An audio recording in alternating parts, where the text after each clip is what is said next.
Magneto has been around since the early days of Marvel, which means he's got quite the history. Grab a snack and your water bottle, we are in this together.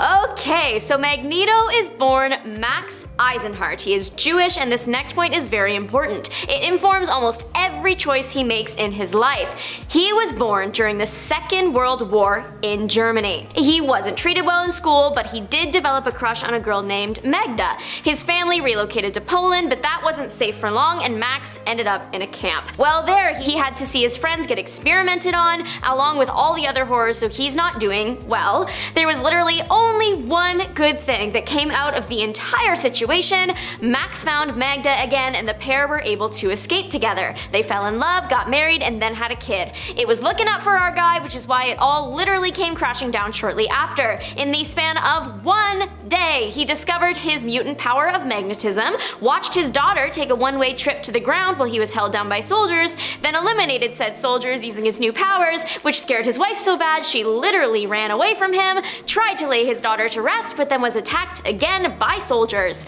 Magda was unknowingly pregnant with twins when she ran. For a long time, it was established that those twins were Wanda and Pietro, but that's been retconned. They are not his kids. More on that later. Max wanted to search for his wife, so he took on a new name, Eric Lensher. He found out she passed away, so he added Magnus to his middle name. He moved to Israel and started volunteering in a psychiatric hospital. This decision was going to change his life forever, because in that very same hospital was Charles Xavier. At this point, being a mutant was a very bad thing, so the pair would be getting in debates with each other about mutants on Earth, not knowing the other was just like them. It was through their debates that we get a glimpse into what the conflict between these two is going to be. Charles sees the ideal humans and mutants can exist together peacefully, but Eric, with his dark past, doesn't think that. He is in the boat of humanity will not let mutants rest, and they haven't let him rest ever, so I see where he's coming from.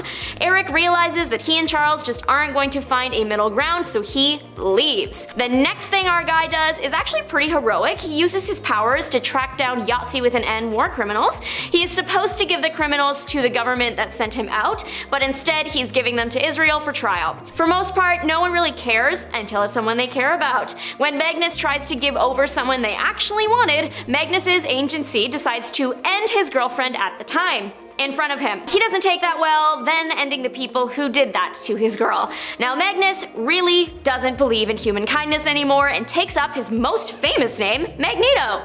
Magneto goes away for a bit to regroup, then eventually heads to Brooklyn, New York to gather up mutants for his campaign against humans. To move undetected, we have another name change. Magneto is now going by Michael Xavier, but only on his passports and documents. To his few friends, he is still either Magnus or Eric. His famous red and purple ensemble is courtesy of Cassandra Michaels. Magneto wanted to fit in with all the other heroes and villains of the Earth. If everyone else has a fun little outfit, he should get one too. While on a date with Cassandra, the pair are attacked by a monster. This fight is important because it's the first time he ever wore his iconic costume, but he also briefly considered the notion of being a hero. Magneto had an affair with a married woman shortly after, Susanna, which resulted in a child, Lorna, later Polaris. Susanna hid the child's actual father from her husband Arnold. Arnold decided to confront Susanna about her infidelity on a plane with their daughter present. Lorna didn't take the fighting very well, and her powers accidentally crashed the plane. Her parents didn't make it. She created a magnetic pulse so big that Magneto was drawn to it and found her. But the life he led wasn't for a child, so he got her memories rewritten, and then we don't see her for a while. A lot later, after the plane crash, Magneto returns, but this time with a fancy helmet. It's designed to be like a telepathy shield. It also looks great. He also spent his time away building an orbital asteroid M. It was to be the home to him and his brotherhood of evil mutants.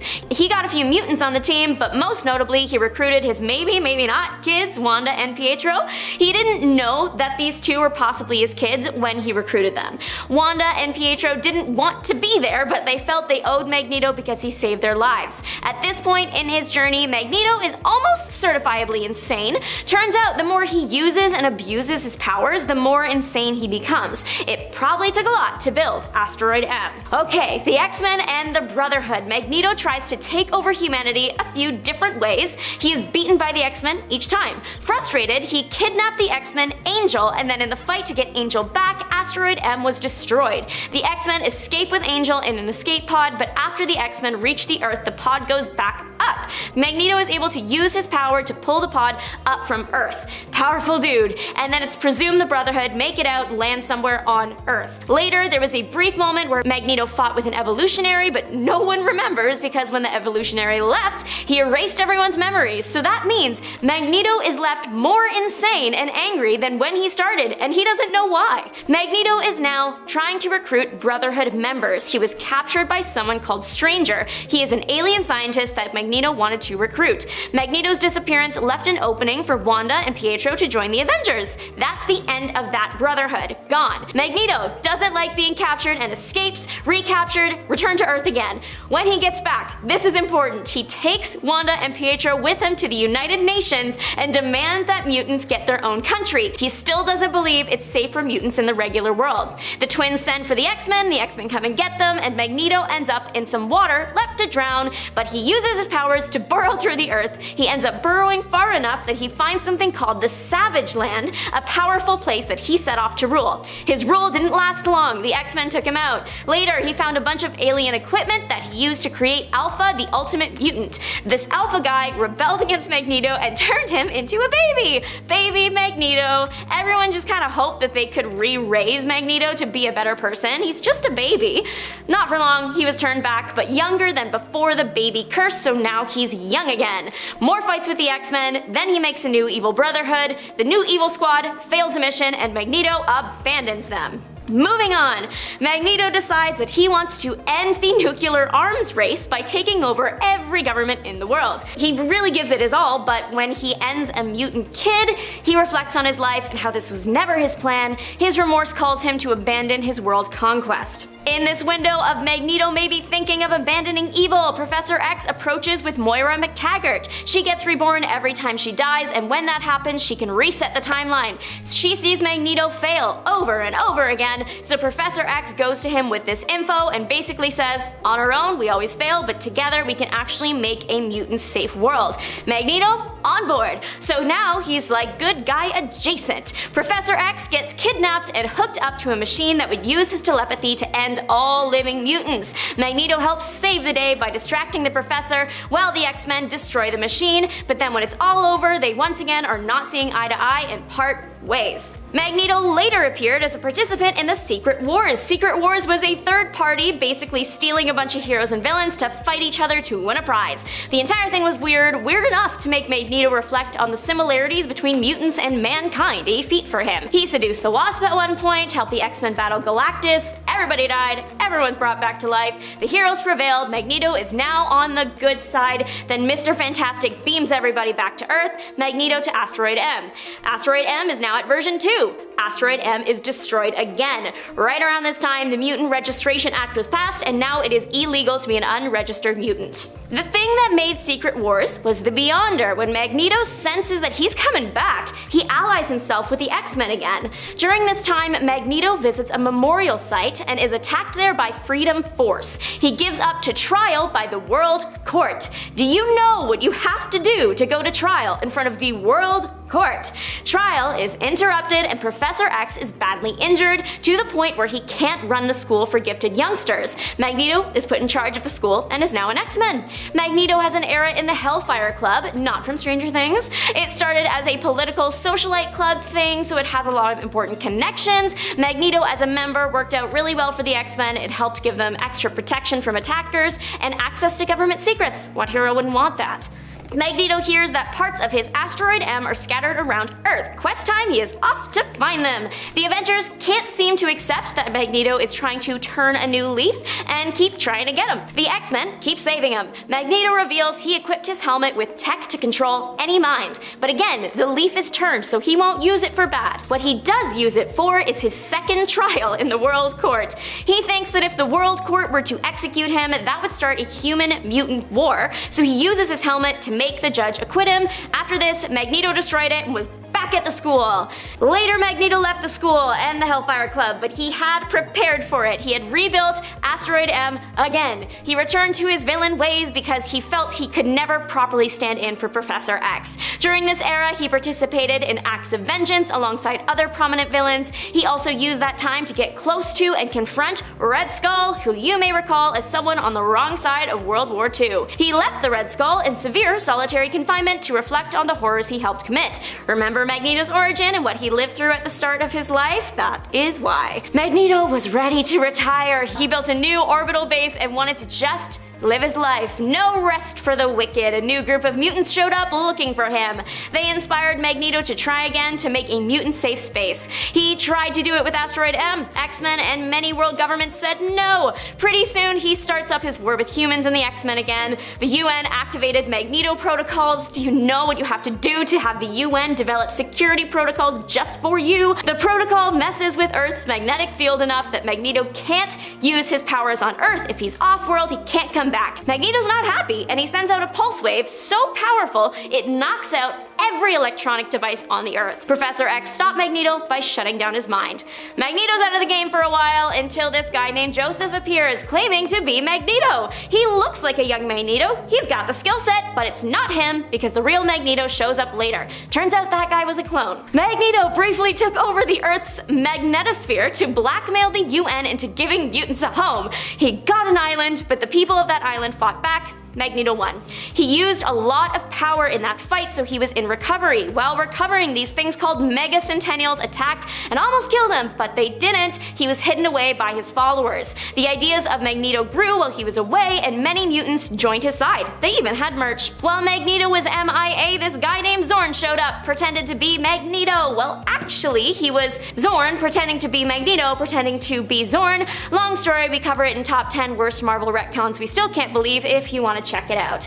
The important thing is everyone thinks Magneto is dead by the end of it all. We have made it to Mutant M Day. Scarlet Witch goes off the rails. She absolutely decimates the mutant population of Earth. Magneto, still alive, he just has no powers. Brief villain period, but soon joins the X-Men again. He gets framed for a crime in the middle of his redemption campaign. He was framed by Joseph, his clone. Joseph gets locked in X-Jail, done with that. The universe gets destroyed again, then restored. Magneto made a new Asteroid M and founded a new brotherhood. He's consistent. We are at the creation of Krakoa, finally!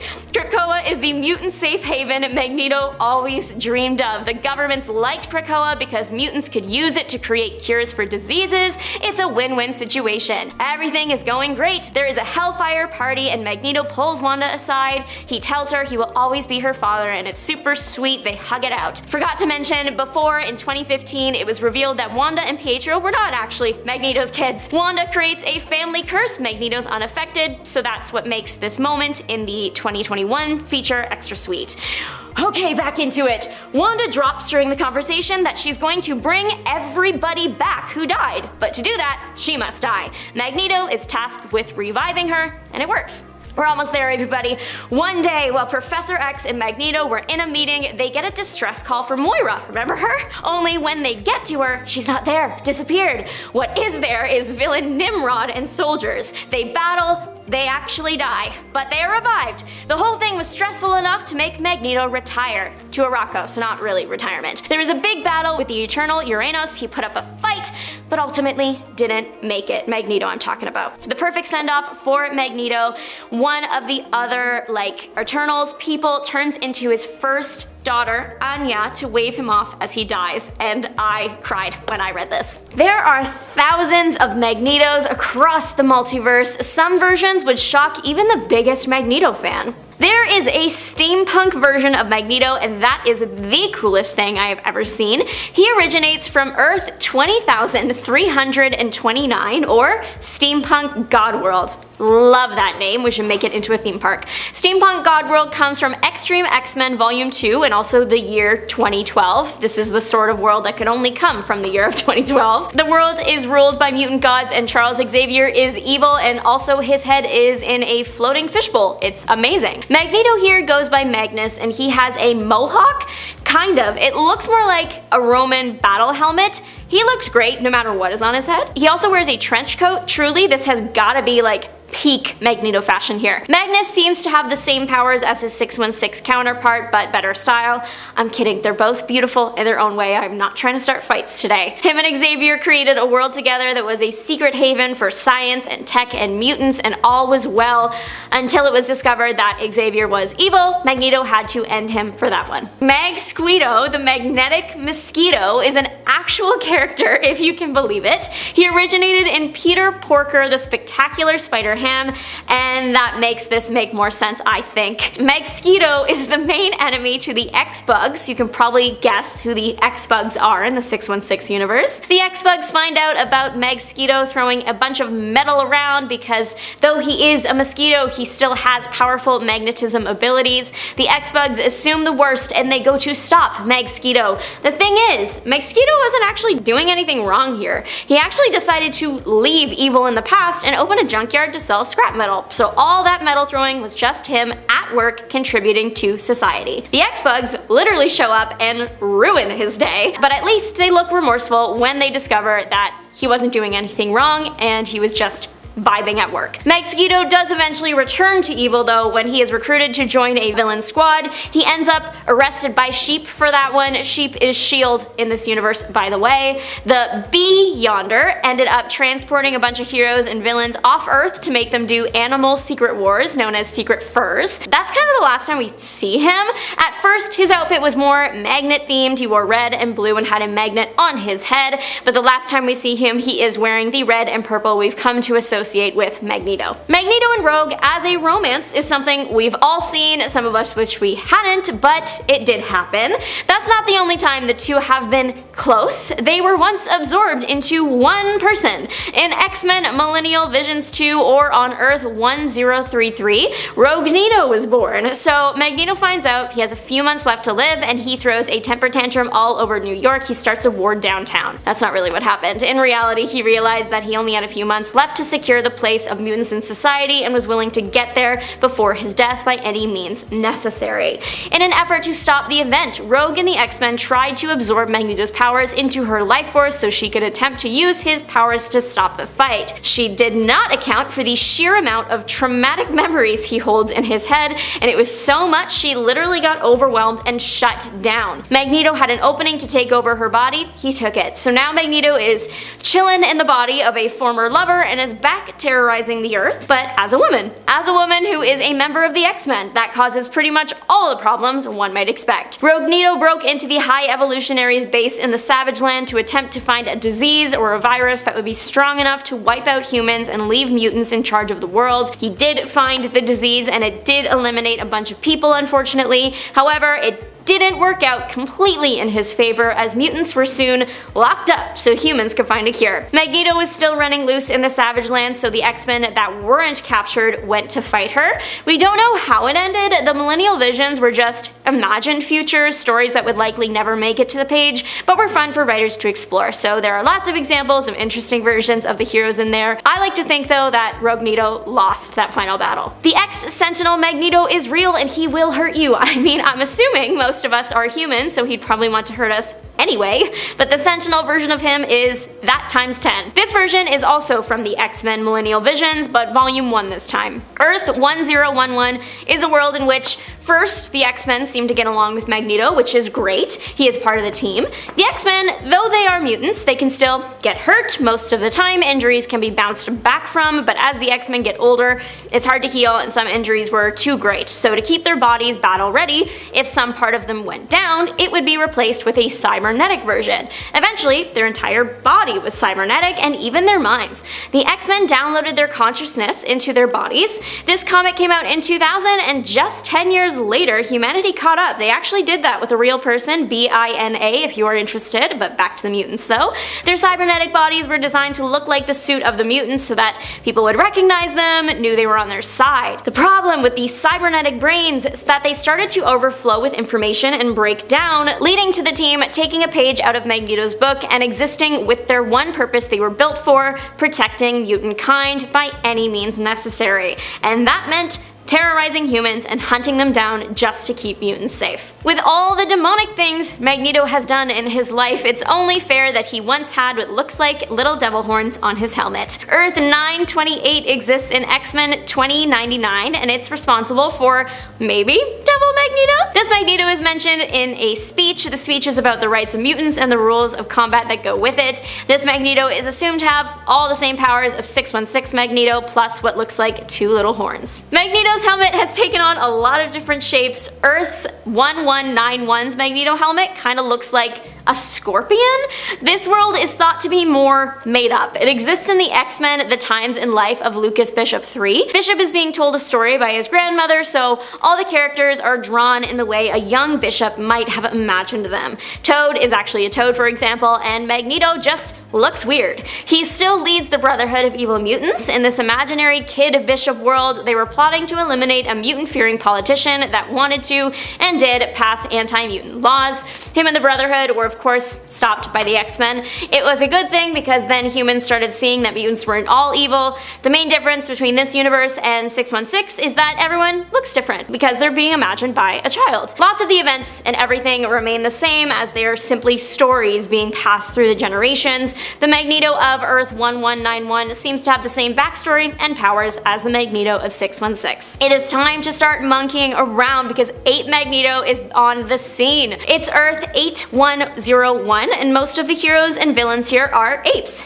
Ape Magneto has the same costume as 616 Magneto and it looks like the same powers. The biggest, possibly only difference between the two is that one is a few steps behind in its evolution. Ape Magneto really isn't in the comics a lot, but he is there just enough that you clock his presence. He was featured in a big battle where the Ape Avengers, Ape X-Men, and Ape Fantastic Four were all trying to defeat the Ape Beyonder. It appears that Ape Magneto and Magneto 616 share similar, if not the exact same power set. With all the antics Magneto gets up to, it's only a matter of time before he became a court jester. Magneto has done a lot of bad things, yet I almost feel bad for him in this situation.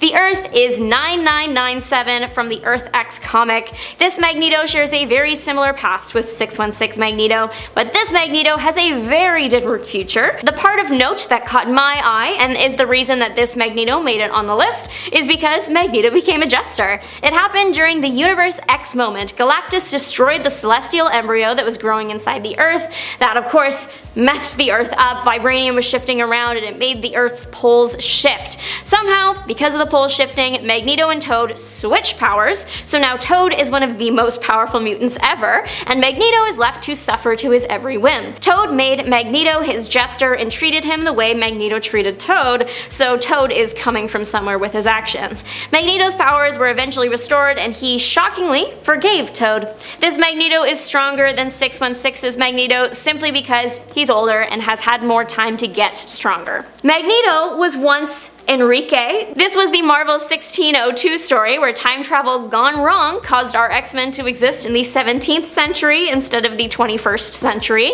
So everyone has new names, not just Magneto. How we get Enrique from Magneto or even Max? Unclear, but this is taking place during the Spanish Inquisition, so that probably has something to do with it. Magneto 616 is Jewish, but this Magneto was taken as a kid and baptized against his will into the Catholic Church and then kept there and raised there. In this world, mutants are called witch breeds, and so the usual elimination methods used during the Spanish Inquisition are used on the witch breeds. Every major thing that happens in the original plot happens here, just with a historical twist. 17th century Magneto became the Grand Inquisitor at his church, and he was responsible for targeting witch breeds, but if a witch breed blended in, he would kind of just turn the other cheek, like with his kids in this universe. Of course, Enrique does get found out for his witch breed status and then escapes to America.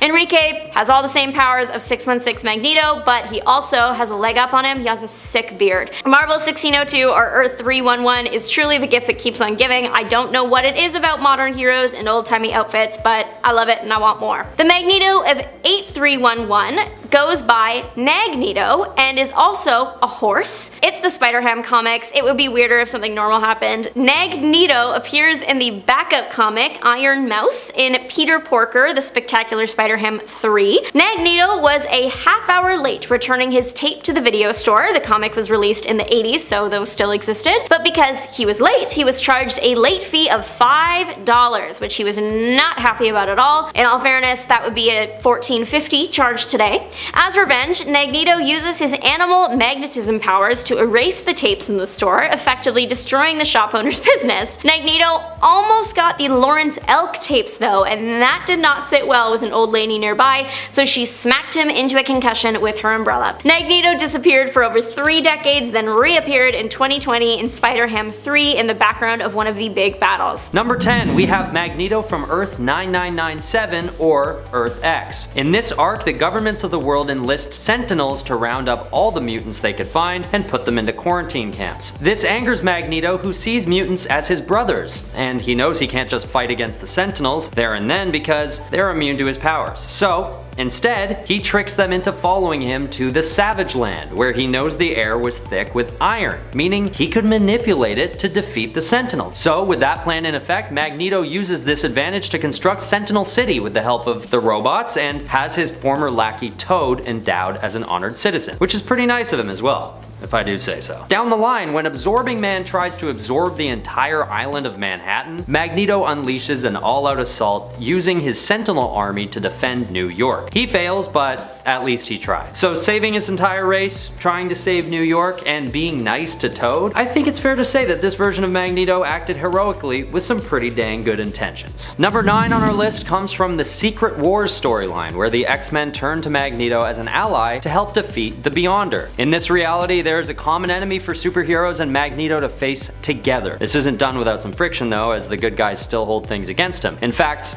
when they first consider joining up against the Beyonder in issue 1, everyone argues with Magneto, who won't stop pushing his problematic philosophies, but Professor X vouches for him, and in a later issue, after some more infighting, Magneto finally comes around. The tough part of this storyline is that Magneto really is a huge asset to the team in their efforts against the Beyonder, but his arrogance and insecurities just make it so hard to work with him. So yes, Magneto is a hero in this storyline, but he doesn't really have that wholesome energy that most superheroes flaunt with ease. At least he stands by what he believes. I'll give him that much. Alright, at number 8 we have the Magneto from Captain America 5. In this storyline, Magneto is once again finding his way into Captain America's business, but not to team up with the hero. Well, in a way I guess he sort of is. This version of Magneto isn't much different from the rest. He's still got the backstory of the Holocaust, and with that comes a lot of totally justifiable and understandable resentment, especially when it comes to facing off against Red Skull, a known Nazi character. In Captain America issue number 367, Magneto spends the whole time chasing down Red Skull, at one point facing off against at least 9 Red Skull decoys. It goes without saying that the reader is meant to be rooting for Magneto in this part of the story as he seeks out his just revenge against Red Skull. I mean, Red Skull even does a salute and everything. It's an old comic. Can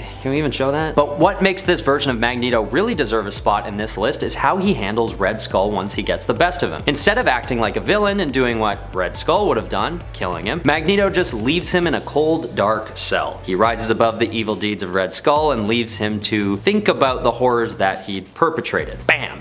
Take that, Red Skull. That was a satisfying and definitely heroic moment for Magneto. Alright, let's move on to number 7 with a newer X-Men storyline, Dawn of X. In this storyline, which only came out in February 2020, Magneto is once again coming to the aid of the mutants at Professor Xavier's school. This comic series tells the story of Professor X trying to build the first mutant civilization on an island called Krakoa, which is actually an effort that Magneto could get on board with, considering his strong convictions for equal rights for all mutants. Right off the bat in the first issue, we have Magneto showing tenderness towards Cyclops, a typical enemy of his, as they face off against apes with PhDs. Tragically, spoiler alert, Professor X is assassinated and Magneto is in a state of deep mourning for his old friend. And later we see Jean Grey trying to appeal to a depressed Magneto who seems to have forgotten his old grudges against the X-Men. They work together to try and resurrect Professor X, and I'm not going to tell you what happens because this is a new issue and you should read it. But once again, Magneto has found a common thread with the other mutants in this storyline, ending up fighting alongside them rather than against them. Alright, at number 6, it's the Magneto in original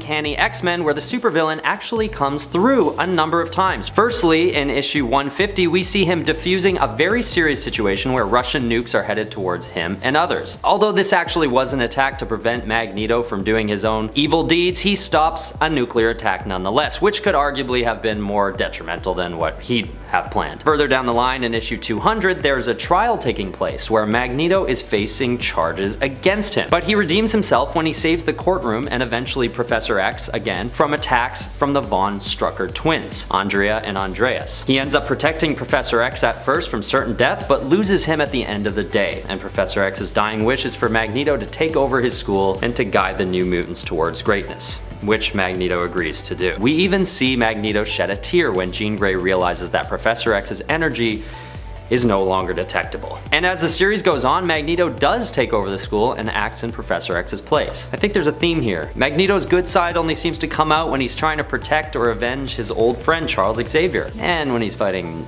Nazis. Okay, at number 5, we have pre-radicalized Magneto from issue 161 of Uncanny X-Men. In a set of flashbacks, Professor X brings us back 20 years to when he was introduced to Magnus, aka Magneto. This version of Magneto appears to be caring and not yet troubled by his twisted philosophies that later dictate his questionable actions. In this flashback, which takes place near the end of World War II, we see Professor X and Magnus trying to rehabilitate a young woman who had once been a prisoner in Dachau, infiltrating her mind and trying to free her from a catatonic state. This effort seems to be one of good nature on the part of Magneto and shows an alternate version of him that is protective and concerned. He saves Charles and the young girl from a cave, collapsing it on Baron von Strucker and levitating them to safety. Of course, this is soon muddled up by a conversation that he had with Professor X regarding philosophies of mutants and where they inevitably disagree. They end up arguing and Magneto flies away with a bunch of gold they just found together. Well, you know, it was nice while it lasted, right? Okay, at number 4 we have Magneto from X-Men Legacy. We find ourselves in a world where mutant kind is at risk of extinction. An army of Sentinels have made it their duty to exterminate all mutants, another common enemy that Magneto and the X-Men decide to face together. In issue number 237, Magneto is depicted without his typical costume and super jacked, facing off against a convoy of Sentinels sent to finish off the last remaining mutants. He fends them off the best he can, protecting Cable and a young new mutant, Hope, classic, who is just that to the mutant cause, the only hope they had left. You see what they did there? Anyway, in this epic confrontation with the Sentinel horde, Magneto gets a one-up on them when he reveals that the asteroid they're fighting on had been built by himself, and it had been built out of, you guessed it, iron. So he pulls up some big nasty spikes from the ground and takes out a handful of them all at once. That's right, an absolutely jacked, zaddy Magneto holding the final frontier before the extinction of all of mutant kind, using his final shreds of energy left to do something so heroic, it arguably changed the outcome of this whole storyline, for the greater good. Alright, number 3, we've got the Magneto from Earth 2149. For those of you who don't know already, they did us the absolute service of creating a series where Marvel superheroes and villains alike face off against zombies. And not only that, but superpowered zombies. Yes, the infection only affected those with superpowers, who quickly overpowered the non-superpowered population, humans, but one of the biggest forces defending against the zombie horde is none other than Magneto, who takes his last stand, cutting the zombies off from other dimensions. But when this Magneto really starts looking like a hero is when the battle ensues between him and the zombies. This is heroic because although he's still facing off against the good guys, they're not really the good guys. They just sort of look like them. Unfortunately, this doesn't last long before Magneto's hubris once again gets the best of him, and while he's bragging, he gets snuck up on and torn to pieces by Zombie Hulk and Zombie Thor. But once again, it was good while it lasted. Number 2 goes to Magneto from the Age of Apocalypse universe, where he dedicates his efforts to going back in time and preventing his friend Charles Xavier's death. In a world where the extremely powerful supervillain Apocalypse reigns over America, Magneto sends Nightcrawler, Colossus, Kitty Pryde, and Gambit to find ways to protect humans from a genetic war that he knew was looming. That's right, he was protecting humans in this reality, seemingly going against his usual resentful philosophies that couldn't allow for coexistence. Once his mission succeeds and the original Marvel universe is restored, Magneto turns to Apocalypse and tears him apart. This arc ends with Magneto reunited with his wife and son, standing along a Charles Xavier who is once again alive and well. And with Apocalypse gone for good, all was right in the world, at least for that time. And it was all thanks to the leadership and heroic actions of this alternate version of Magneto. At number 1, we have Magneto from Magneto Testament. This is not a light read. This isn't a story of Magneto coming to the aid of the Fantastic Four or the Avengers. In this story, we learn about Magneto's origin, which we all know began during World War II. He was a young Jewish boy named Max Eisenhardt, trying to survive in a world where dangers exceeded even the worst supervillains in any comic book. He does everything he can to survive, all the while trying to protect Magda, the girl he loves. He makes deals with the guards to keep her safe, all the while supporting an uprising that eventually frees he and Magda from their captivity. This version of Magneto belongs at number 1 because our sympathies for this younger version of the supervillain extend beyond the world of comic books and into real life. This young Magneto heroically traverses the horrors of those times, capping off one of the most captivating and impactful origin stories out of any comic book series to date. Coming in at number 10, 1602. In this alternate Earth, or alternate timeline,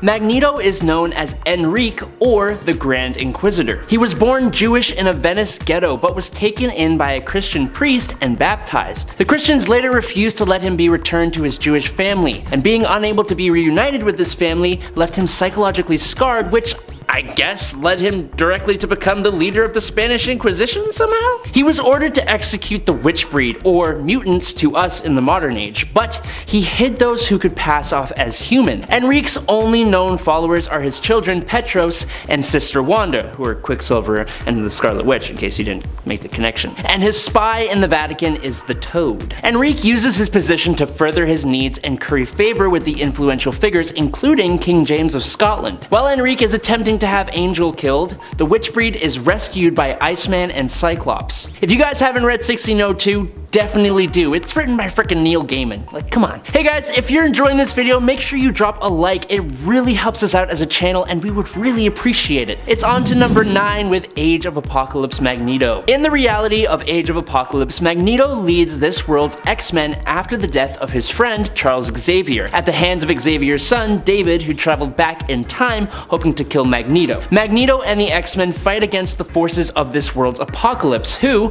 without the interference of Xavier, was able to take over North America. Magneto's team is composed not only of the X-Men, but also includes mutants like Sabretooth and other not so good guys. In this timeline, Magneto is married to the mutant Rogue, and together they have a son they named Charles. Magneto and this Charles are later personally captured by Apocalypse himself, though they are rescued by Rogue and the other X-Men, including Nate Gray, who raid Apocalypse's citadel in a desperate final attempt to save all of reality from Macron crystallization. The end fight between Apocalypse and Magneto in this story is so awesome, and Magneto like literally tears the celestial technology out of him. It's just super cool. Number 8, Magneto. On Earth 982, the Age of Heroes happened about 15 years earlier than on Earth 616, meaning most of the events, history, and character history associated with the heroes of Earth 616 also happened 15 years before. As such, a lot of the superheroes of the past, the ones you and I know, have either grown up, grown old, or retired, with new heroes in their place. For Magneto, he doesn't actually show up. Instead, we have a young woman who goes by the name Magneta, and who seems to have all the same powers as Magneto, even dressing similar to him as she considers him her predecessor. She started off as a hero and always spouted the heroic ideologies that Magneto followed, condemning his more negative aspects. But that didn't really seem to matter though, as she eventually went bad anyways and founded the Sisterhood of Mutants as a strike team for mutants against human oppression. Her efforts to recruit a Midtown high school student named Nucleus brought her into conflict with Spider-Girl and the X-People. Number 7, Max Eisenhardt of Earth 8013. In this reality where Charles Xavier had died in his first encounter with Lucifer, Magneto formed his Brotherhood of Evil Mutants using his children Pietro and Wanda alongside Cyclops, Jean Grey, Iceman, Angel, and Beast, who curiously wielded gauntlets that made him some very Wolverine-like claws for some reason, I don't know. These 5 youths were the original X-Men on Earth 616, which makes it really interesting to see them in this strange Magneto-led bad guy team. Together, they actually ended up successfully conquering the world, but then again, they were unable to prevent Galactus from in turn destroying that world, so... But hey, you win some, you lose some, you know? I don't know. Number 6, What if Magneto ruled all mutants? In this what if story from 1996, Magneto leads mutant kind as they float above Earth in space on a sanctuary Magneto established called Avalon. Magneto had decided to let his mutants rule themselves so that he wouldn't be a dictator to them. Unfortunately, a large group of mutants had divided themselves into two warring factions known as the Isolationists, who wanted to move Avalon to another star system, and the Annihilates, who wanted to go the easier route of destroying humanity and just taking the Earth for themselves. Magneto had to stop the two factions from fighting when they nearly destroyed Avalon. Later, after the birth of the first child on Avalon, Magneto actually manipulated events in order to unite the two warring factions together, but on the outside he acted as though he was done trying to get them to work together. What If number 85 from 1996 is certainly an interesting story, and you should definitely check it out. Number 5, Age of X. Max Eisenhart from Earth 11326 proved to be a master strategist and a radical leader in a fight against the human race. He was a key figure in organizing resistance movements, protests, and he was the leader of both the Brotherhood and the Acolytes. He also supplied the Mutant Liberation Front with intel and logistical support. Now, similar to his Ultimate Universe counterpart, he once attempted to reverse the Earth's magnetic poles, and he would have succeeded if it hadn't been for Tony Stark and Reed Richards, who created technology that thwarted his plans and prevented any further attempts. One of his biggest feats, though, would be the creation of Fortress X. Magneto, using his powers, literally stole several skyscrapers from New York City and put them together to create a mutant safe haven. It was both a show of force and a mutant rallying cry. Now, after the incursions, this version of Magneto would actually go on to play a key role in the Battle World Red Skull Volume 2 storyline. Definitely a good read there. Check it out. Number 4, Heroes Reborn. Heroes Reborn Magneto and the Mutant Force Volume 1 on Earth TRN 852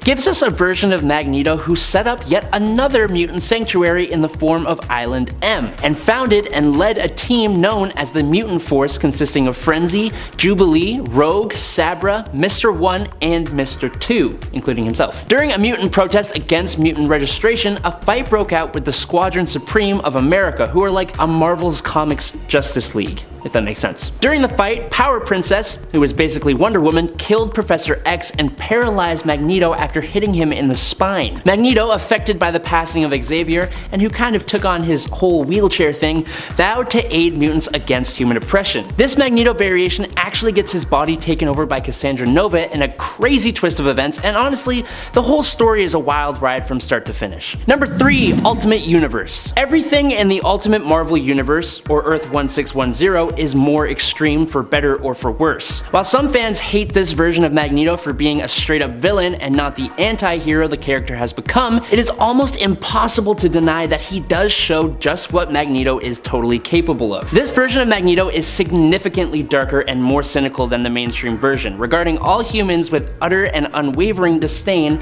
and likening them to insects. On several occasions, he has attempted to carry out extreme genocidal plans for the human population using the noticeably larger Brotherhood of Mutants he is in control of. This Magneto has displayed enough power to defeat the Ultimates, including Thor, a literal god, twice. And he was even successfully able to reverse the magnetic poles of the Earth, resulting in the Ultimatum event that was supposed to end the Ultimate Universe, but didn't for some reason, I don't know. Number 2, Brother Mutant. If you are a comic book fan, which I hope you are considering you've made it this far in the video, I highly encourage you to check out the Exiles team if you haven't already. They are a reality-hopping team of heroes and sometimes villains that go around trying to fix fractured realities. One such reality that multiple teams of specifically alternate versions of Wolverine have been trying to save would be Earth 127. This reality was one of the many that was accidentally fractured by the explorations of the Time Breakers, and has a few gender-swapped characters including Magneto and his children. On this world, the Scarlet Warlock attempted to transfer the adamantium skeleton of 127's Wolverine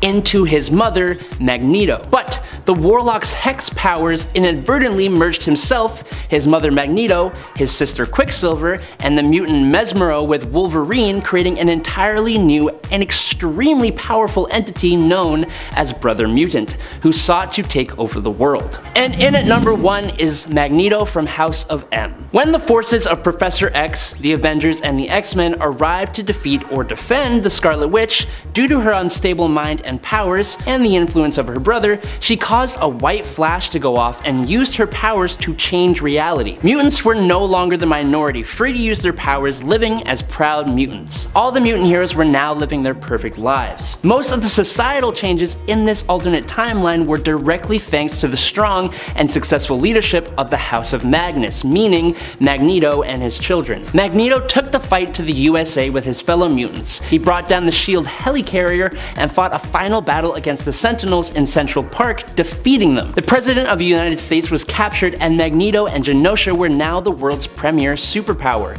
with large parts of the world under his control as king. King Eric Magnus was the most powerful individual in the world, if we don't consider the Scarlet Witch, who literally created it all. Instead of mutant oppression, humans were now being oppressed and hunted by alternate versions of Sentinels. Heroes like Luke Cage, Hawkeye, and more tried to rise up and defend the defenseless as a group called the Human Resistance Movement. What if there were no X-Men? Who would bring the mutants together? Who would form the group and lead them? In Age of X, Magneto is the one who stands between mutant kind's survival and their extinction. This story and reality imagines a world very different from Earth 616, where, to be fair, Magneto has actually led the mutants before, but not like this. Welcome back, Nerd Squad. It's me, Amanda, and today we are talking Age of X. The story starts off with our mutant resistance gathered seemingly in an ongoing final stand for their survival. As they prepare to fight, they tell stories of how they all came to be there and how much they lost and sacrificed along the way. The first story recounts the origin of Basilisk. This reality is Cyclops. Here, Basilisk was a prisoner held at Alcatraz. There, mutants are basically held on death row, sentenced to die just for existing. In Basilisk's case, he wasn't actually on death row, or wasn't really on death row in the same way. Instead, he actually acted as their executioner. Arcade, who runs the prison, basically ordered to have Basilisk's eyelids removed and created a visor with their own controller so that the prison could use him to exterminate the other mutants. Fortunately, Basilisk managed to use the controller to unleash his powers himself, using them to kill all the guards and Arcade, who ran the prison. While he told the other prisoners to flee, Basilisk stayed on, prepared to stand and fight. No one really knows fully how he escaped. Also, yes, if you haven't caught on, Basilisk is Scott Summers in this reality. We also learn the story of Sam Guthrie, aka Cannonball, and Paige Guthrie, aka Husk. After their family was rounded up, they managed to evade capture and tried to track them in transport trucks. However, by the time they did catch up with the guards who were moving them, it was already too late. It seems their folks were not actually captured alive, but instead were killed in the ensuing chaos. Husk swears revenge on the people who took her family from her, and Cannonball attempts to subdue his sister, instead offering that they build a place that they can call home. We also learn of the Doctor's backstory. Dr. Rao is a human, it's true, but she chooses to stay with the mutants after her own people turned on her when she stood up against leaking a cure for the X gene into the water supply. Wolverine was tasked with stopping the leak from happening, and Rao revealed herself as his informant. She helped to destroy the cure by administering the only dosages that they had left, a small batch, into him, so his healing factor could basically metabolize it. The only way to actually destroy the cure on short notice, as there were reinforcements en route to the lab. However, when Wolverine asked afterwards to be killed as the cure had suppressed his healing factor, causing the poisonous adamantium coating on his bones to take effect, Rao refused. After fighting back against one of her former colleagues in the lab and killing him, she couldn't bring herself to take another life. I mean, after all, she is a doctor. She blames herself for much of what has happened to the mutants, as she was one of the scientists who worked to remove their X gene, whether they wanted it or not. Well, initially it was because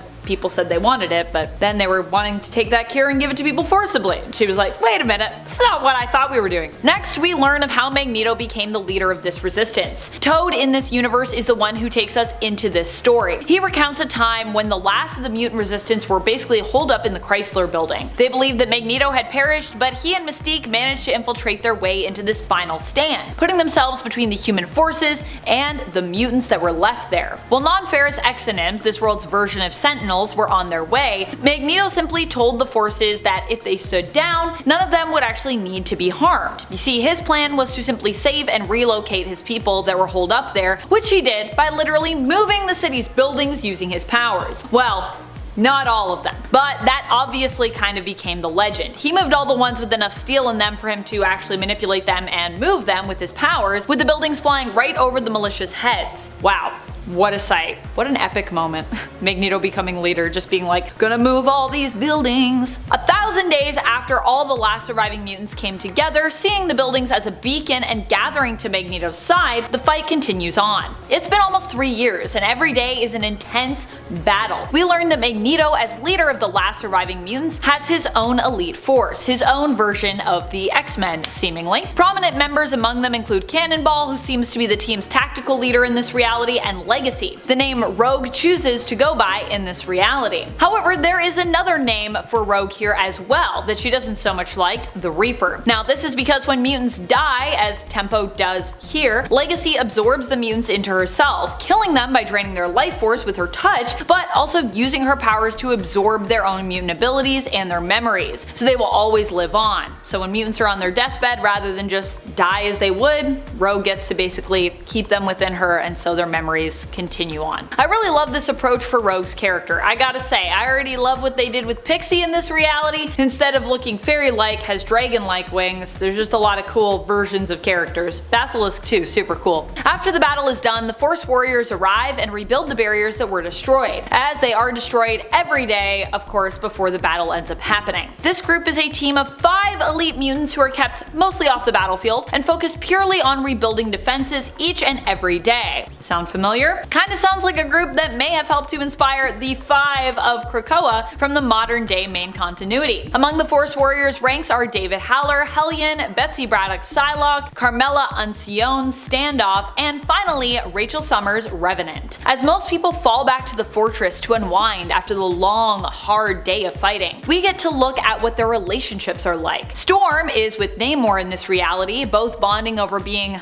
basically godlike monarchs. Cyclops' Basilisk is with Frenzy. Iceman and Psylocke are an item in here. The other thing we learn is that Wolverine can no longer fight, as using his powers will actually trigger a bomb within him, which is full of the X-Gene cure that Rao once worked on. But apparently, he did survive up until this point, so hey, that's something. I honestly wasn't expecting that after we got the story of how he basically gets captured after trying to remove the X-Gene cure. We also learn a bit of the world, and how the Phoenix losing control is basically what triggered this reality. At least that's what it seems so far. Gambit and the other mutants think back on old times and what their lives were like before the war broke out. Some wonder if they would have ever been friends had they come together without the unifying cause of mutant survival, or if things could have been different if they had come together earlier. Gambit, however, doesn't believe that what happened here is unavoidable, even if the mutants had come together before. Interesting, considering the history we know from Earth 616. Previously as well, in Toad's story about how Magneto saved all the mutants who were in the Chrysler building, we also learn of how the humans at one point attempted to trick mutants into gathering at a fake safe house in Westchester, but how this was a trap and the safe house was burned down with all the mutants who came to find refuge there, supposedly still trapped inside. Sound familiar? Sounds familiar.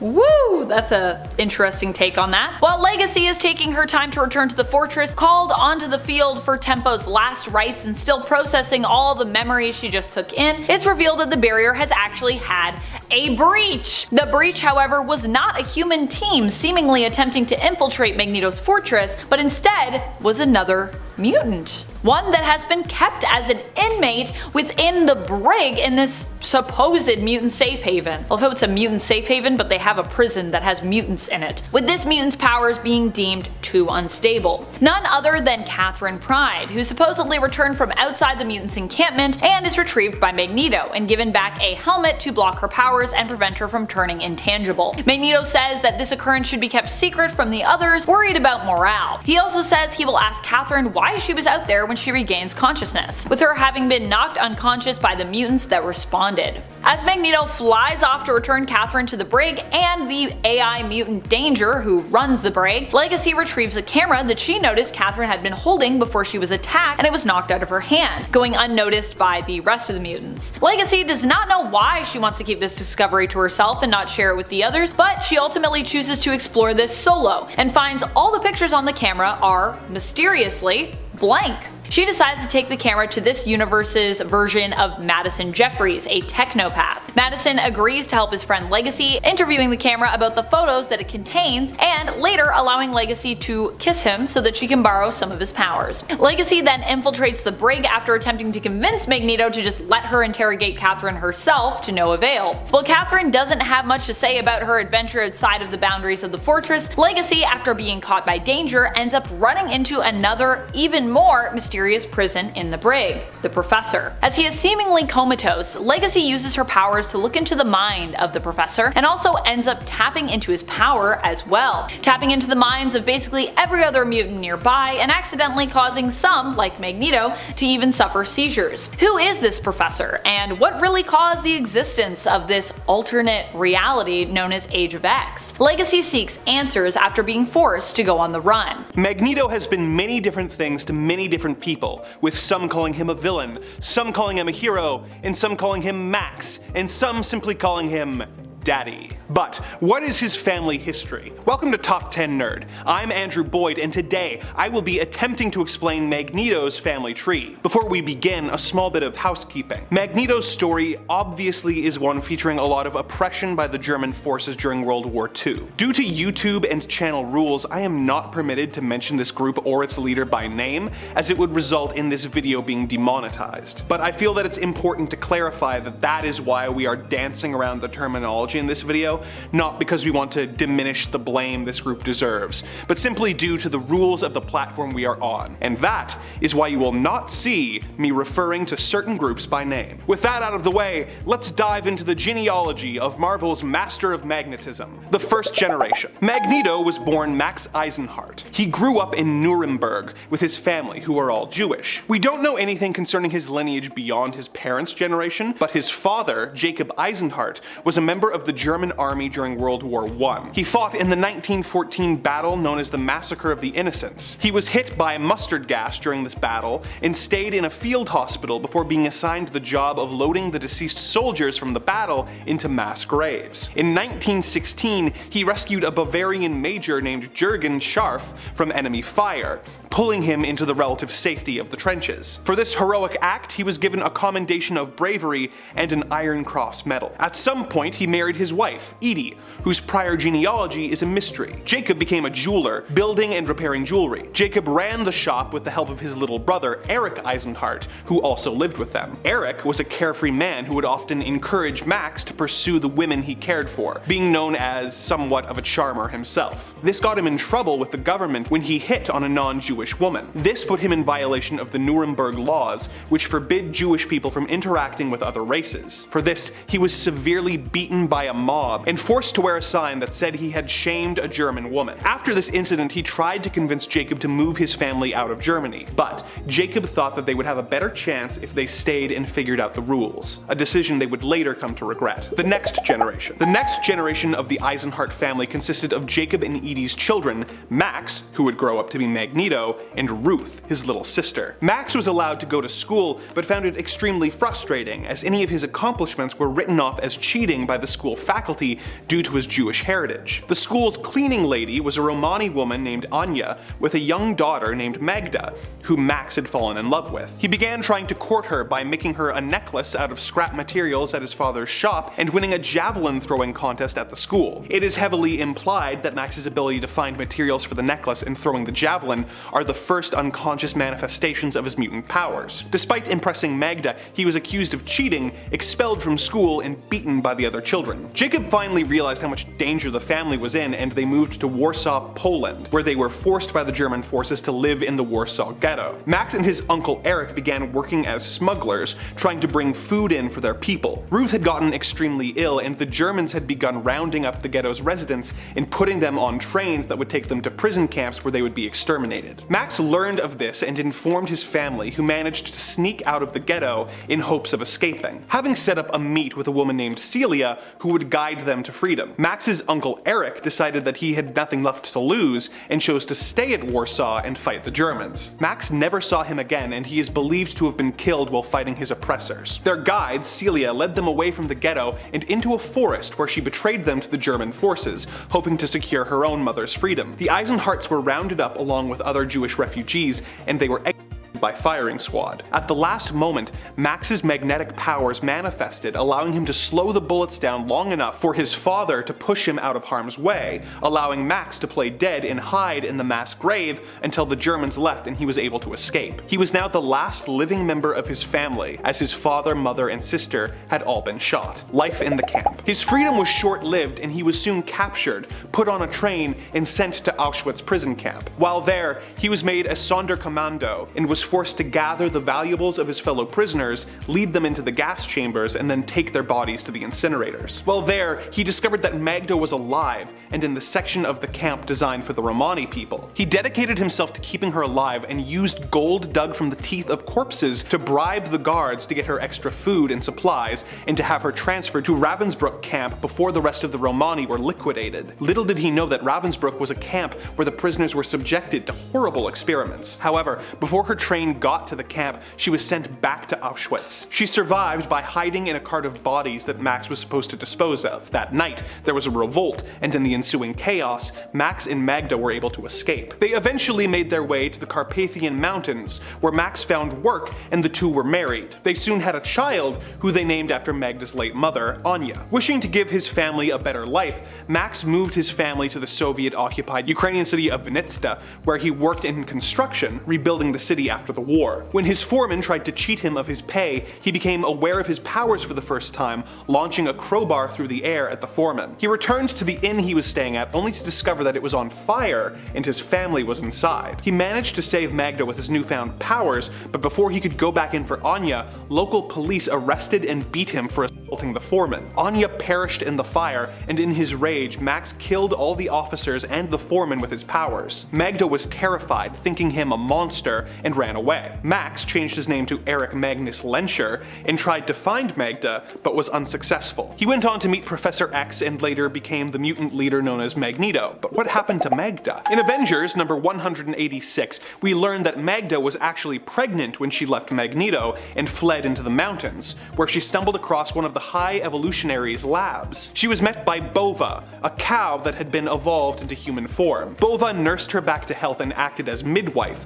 delivering her twins Wanda and Pietro. Magda left the twins, fearing that if she were alive, Magneto could force knowledge of the twins from her. She wandered off into the snow to die and was never seen again. The High Evolutionary then took the twins to a nearby Romani camp and left them to be raised by a man named Django Maximoff. Wanda and Pietro Maximoff would grow up to be Scarlet Witch and Quicksilver, who would end up being members of Magneto's Brotherhood of Evil Mutants before eventually switching sides and joining the Avengers. Despite their shared history, it would be a long time before Magneto learned of his relation to the twins. Quicksilver would later marry the Inhuman royal family member Crystal, and together they had a daughter named Luna. Scarlet Witch would end up married to Vision and used her powers to create a pair of twin boys named Tommy and Billy, who ended up ceasing to exist only to be reincarnated as Tommy Shepard and Billy Kaplan. Normally, this would mean that I would have to go into detail on Vision's history and the Inhuman family tree, but actually, I don't, because Bova's whole story about Magda giving birth to the twins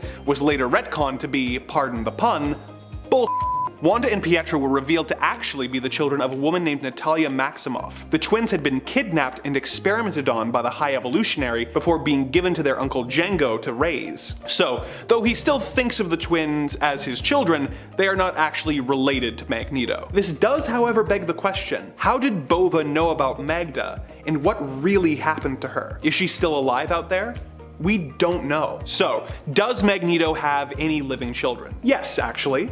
At some point in his life, Magneto had an affair with a woman named Susanna, which resulted in her getting pregnant and giving birth to a little girl named Lorna. Susanna was married to a pilot named Arnold who believed Lorna was his, but when he discovered the truth, he confronted Susanna on a plane ride and the two got into a massive argument. Hearing her parents fight caused Lorna to have a meltdown and manifest her own magnetic powers, which caused her to accidentally crash the plane, killing Susanna and Arnold. The magnetic pulse drew Magneto to the crash site where he found Lorna. Realizing that he could not offer her a normal childhood, he had the mutant mastermind wipe her memory of the events. Lorna was adopted by Arnold's sister and her husband, and she became Lorna Dane, otherwise known as Polaris. Polaris might also have a sister named Zala Dane. The high priestess of the Petrified Man, who commanded an army in the Savage Land, claimed to be her sister. Zala has worked with the High Evolutionary and has fought against Lorna, the X-Men, and S.H.I.E.L.D. over the course of her career. We don't know for sure if she is really related to Lorna. If she is,